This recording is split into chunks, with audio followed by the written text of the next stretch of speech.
осындай керемет айлығы бар миллионер деп біреулер айтатын шығар, ой құдайлар өздері жетіп алады да, анау артындағылар жеткізбейді, или болмаса артынан тағы басқа деген сияқты. Мен сіздерге айтайын, жоқ, Аллаға сасы шүкір. 1,5 жыл ғана жұмыс жасаған болсам, 1,5 жыл болды осы жерде жүргенмен, 1,5 жылдың ішінде 1,5 адамды табысқа шығардық. 1,5 адам. Оның 50-і миллионнан жоғары айлық алады екен, миллионнан жоғары. Сол себепті осы миллионерлерімді өзіме бірге алып келдім. Өйткені ертең халық айтады ғой, бұл өзі ғана алады, бұлар сондай ғана деген сияқты. Өйткені қазір сондай пікір қалыптасып кеткен. Ал ондай емес екенін растайтын өзімнің миллионерлерімді тауып келдім сіздердің ортаңызға. Қазір бір таныстырып жіберейін, сосын бір ауыз сөз кезегін беремін де, ал оғанға дейін мен қазір сіздерге не үшін келдік, жалпы қорғап не береді сіздерге деген сияқты толық ақпарат беремін. Былай жасайық, бізге видеоны жай өздеріңізге ай сайын, шын, ай сайын 6-7 миллион айлық алып отыр. Және тек Астанадан 2 үй алып отыр. Компанияның атынан 2 үй тегін Астананың төрінен хан шатырдан 1,5 жылдық жұмысының арқасында 3-ші бонусын қазіргі компания тағы растап жатыр. Алла бұйыртса 21 миллиондық жаңағы бонусқа ілініп отыр. Енді оны да қолына алып жақсылығымен көрсететін болатын.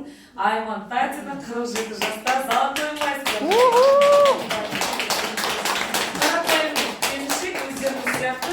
Ешқандай бір артық бір несі жоқ, ерекшелігі, бірақ ерекшелігі сонда қазір успешный. Успешный 1,5 жылдың ішінде өмірін өзгерте алған лидер. Одан кейін Асия Баймолда Талдықорғаннан шыққан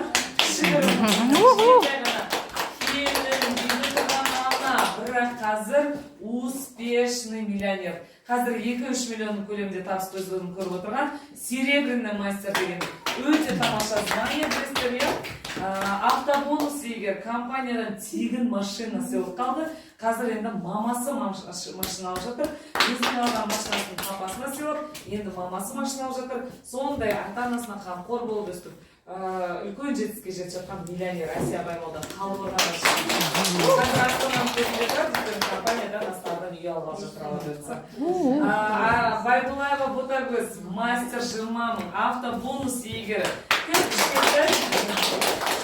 Қапшағай деген қаланы білесіздер ғой, военный городок, кішкентай, қазір казино дейміз, Лас-Вегас дейміз.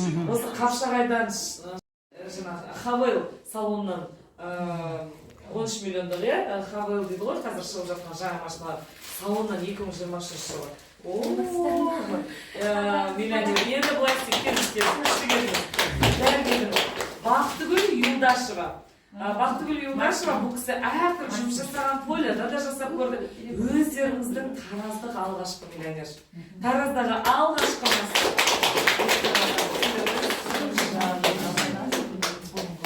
ең алғаш танысқанымызда Бақтыгүл ханым құрт келді, тағы да осы Бақтыгүл ханым құрт күшті. Бірінші бастаған кезде Бақтыгүл ханым былай айтатын: Әсем ханым, мен зумға қатыса алмаймын. Менде кішкене үйімде ремонт жоқ, менде кішкене не жағдайым әлі келмейді оған. Мен камера қоса алмаймын деп сөйтетін. Қазір, пожалуйста, кроссовка. Уже минимум 700 мың, а так миллионнан жоғары алады ғой. Ойлаңыздаршы. Тараздан біз жарайды біреу айтатын шығар, бұлар актриса, бір нәрсе. Өз жерлестеріңіз қазір өтірік айтса еді.